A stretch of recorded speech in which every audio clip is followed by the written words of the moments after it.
আসসালামু আলাইকুম। যারা বলেন ছাদের উপরে ছোট্ট টবের গাছে কি ফল করা সম্ভব, তাদের উদ্দেশ্যেই বলছি। দেখেন আমার ছোট্ট একটা ছাদ, এটা একটা সরকারি বাথরুমের ছাদের মতোই। তো দেখেন এইখানে ছোট্ট একটা সবেদা গাছে এই এত পরিমাণ সবেদা আজকে পারলাম, এর আগেও আরও 2বার পারছি, তো আপনারা দেখছেনই।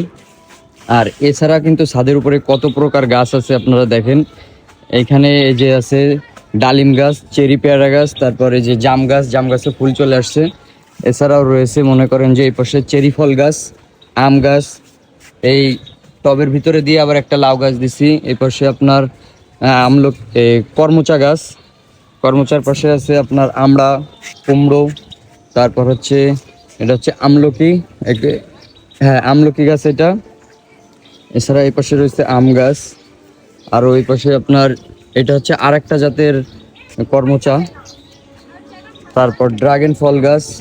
এছাড়া হচ্ছে জামরুল গাছ, লেবু গাছ, তারপর আরেকটা ডালিম গাছ। এরপরে রয়েছে আপনার হচ্ছে লেবু গাছ, এটা হচ্ছে কাগজি লেবুর মতো। তো এছাড়াও কিন্তু রয়েছে আপনার হচ্ছে কদবেল গাছ, এটা এই যে কদবেল গাছের নতুন পাতা ছাড়ছে। এরপরে আছে জলপাই গাছ, জলপাইয়ের পরে আছে পেয়ারা গাছ, এটা হচ্ছে থাই পেয়ারা, অনেক বড় বড় হয়।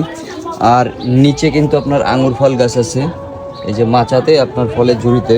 তো মাঝখানেও কিন্তু আপনার প্রচুর পরিমাণ দেখেন হচ্ছে শাকসবজি আছে। এই যে এই পাশে নতুন নতুন সব সবজির বীজ ছড়ানো হয়েছে। এরপর বেগুন গাছ আছে, এই যে দেখেন বেগুন ধরছে, কচু গাছ, ঝাল সব আছে। ছাদের পরে ছোট্ট ছাদ হিসেবে প্রচুর পরিমাণ সব শাকসবজি আছে। দেখেন ছোট্ট জায়গা, আবার বসার মতো একটা সেট আপ আছে। এরপরে এখানে কিন্তু আমি শুধু শাকসবজি আর ফল গাছ না, এছাড়াও কিন্তু রয়েছে মাছ চাষ। তো এই দেখেন আমার এখানে কিন্তু মাছ আছে, এই মাছদেরকে কিন্তু এই মাত্রই খাতি দিলাম। আবার আপনাদেরকে দিয়ে দেখাচ্ছি কিভাবে খাই এই মাছগুলো।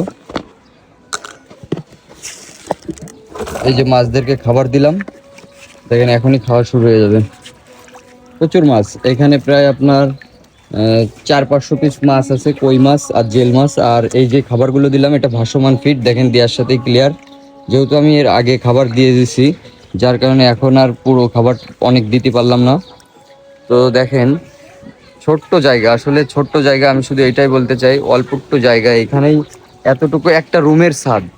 এক রুমের ছাদের উপরে যদি 30 প্রকার ফলের গাছ থাকে, এছাড়া মাছ আছে, আরও অন্যান্য এই ছাদের নিচেই পাখি, কবুতর, খরগোশ অনেক কিছুই আছে। তো সবই একটা ভিডিওতে দেখাবো না, আমার চ্যানেলটা সাবস্ক্রাইব করে রাখবেন, তাহলে নতুন নতুন ভিডিও আমি আপনাদের সাথে শেয়ার করব।